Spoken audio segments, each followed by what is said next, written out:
normal. Having put on events like this myself, I understand how much work, how much dedication they take. So thank you very much for all of your hard work. And especially thank you for giving me voice, having spent much of my career in the shadows and in the darkness, and as a result not being able to speak my mind. It's a great time to be able to do that. At the last Normal conference, I delivered a talk called Flip the Switch, and I'd just like to briefly summarize the flip the switch theory for you. It's based on my reading of public opinion polls, which very consistently show that about 70 to 80% of Americans nationwide support medical cannabis, but that only 40 to 50% of them support full legalization. Those are kind of strange numbers, right? Because what they mean is about 25 to 30% of Americans are simultaneously saying that they support medical cannabis, but they're opposed to the legal sale of cannabis. And so we have to ask ourselves, since these folks are our margin of victory, what those reservations stem from. And in my experience at Harborside Health Center, with many, many patients and citizens groups, talking to reporters and elected officials, I've become convinced that those fears stem mostly from concerns about what a legal distribution system would look like. Any idea that these folks can endure in their mind of what the legal sale of cannabis looks like scares them, and scares them very much.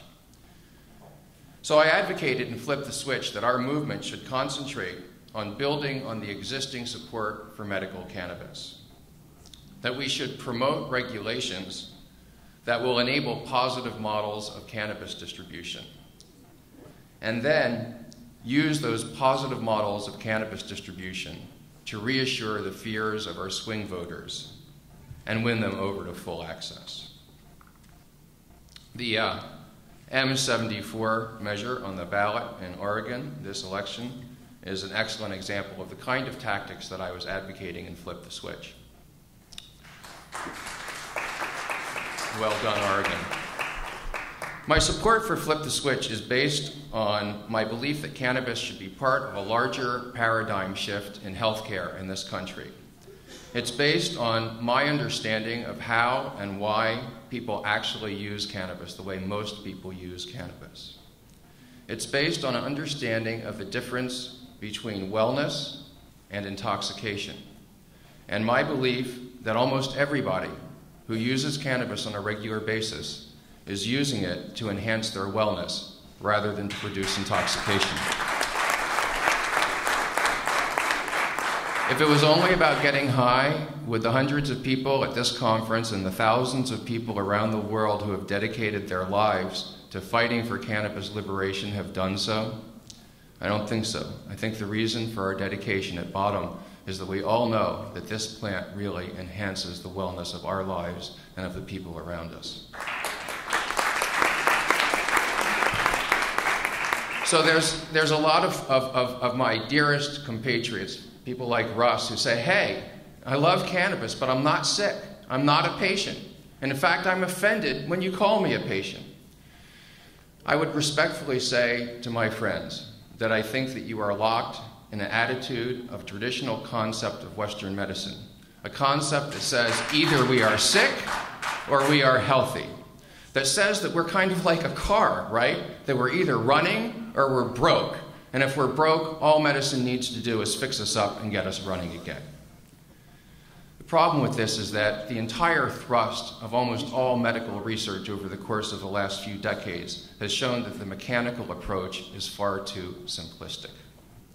That instead of sick versus healthy, human beings actually operate on a graduated spectrum of wellness.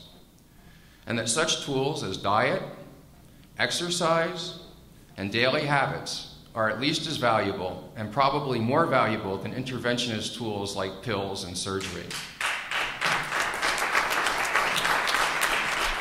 Taking these thoughts to the logical conclusion, you don't need to be sick to use medical cannabis. Rather, cannabis can be one component in a lifestyle of wellness that also includes exercise, good organic food and vitamins, massage, Reiki, yoga, and all of the other low-impact holistic healing techniques. My view is based on my personal experience at Harborside, where we have over 60,000 registered patients. It's also based on all of the recent science that we've been hearing about, all this cannabis science, this exciting things like the discovery of the endocannabinoid system and our discovery of the profound impact that it has on the working of the human brain and so many different processes in our body. These amazing discoveries that we've been hearing about the preventive and curative properties of cannabis, as well as the palliative properties. So in summary, I believe that cannabis is used most often to enhance wellness, not to produce intoxication, and that it needs to be looked at in the overall context of the healthcare debate in this country. As legal distribution of cannabis expands, and I believe it will continue to expand, the debate about how it's going to be sold is going to intensify. Does it belong in the bars and the liquor stores with the vodka and the rum and the gin? Or in the pharmacies with the Adderall and the morphine? Or at the 7-Elevens with the cigarettes and the beer? Or does it belong in holistic healing centers that surround cannabis with other low-risk healing, holistic products and services?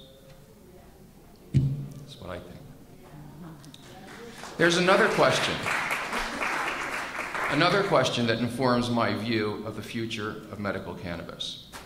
And that is, how should our industry, our new developing industry, relate to the world of mainstream commerce? How should our businesses relate to all the other businesses that are out there?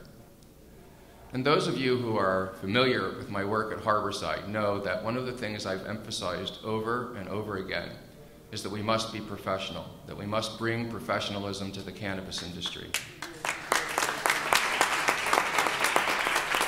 But I'll tell you today that if that's all we do, it will not be anywhere near enough. If all we do is bring the business world's professionalism into the cannabis industry, then 20 years from now, cannabis is going to be like every other mass-produced, plastic-wrapped, big-box commodity in this country. And I don't think that's what most of us are struggling for. Certainly, it's not what I would count as being a victory. I think we have to incorporate the lessons that this plant teaches us into our approach. This plant teaches us very valuable and precious lessons. I think that's why we value it so deeply. Lessons about kindness, lessons about compassion, lessons about generosity, lessons about responsibility. So my vision for the future of cannabis is built on these two principles I've been talking about. One, that cannabis should be used to enhance wellness and is used to enhance wellness. And two, that whatever distribution system it is that we build must reflect these precious lessons that the plant teaches us.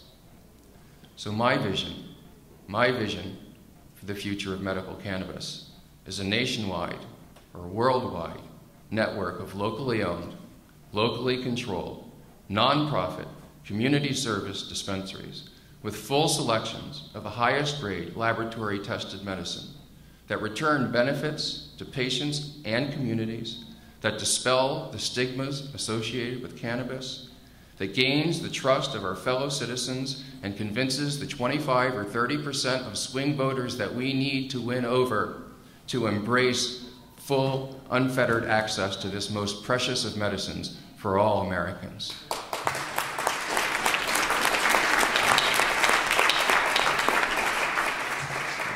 Thanks very much. Just for the record, even though I was one of those who questioned the wisdom of putting Prop 19 on the ballot in California, I have repeatedly and continue to call for everybody who supports cannabis to support Prop 19.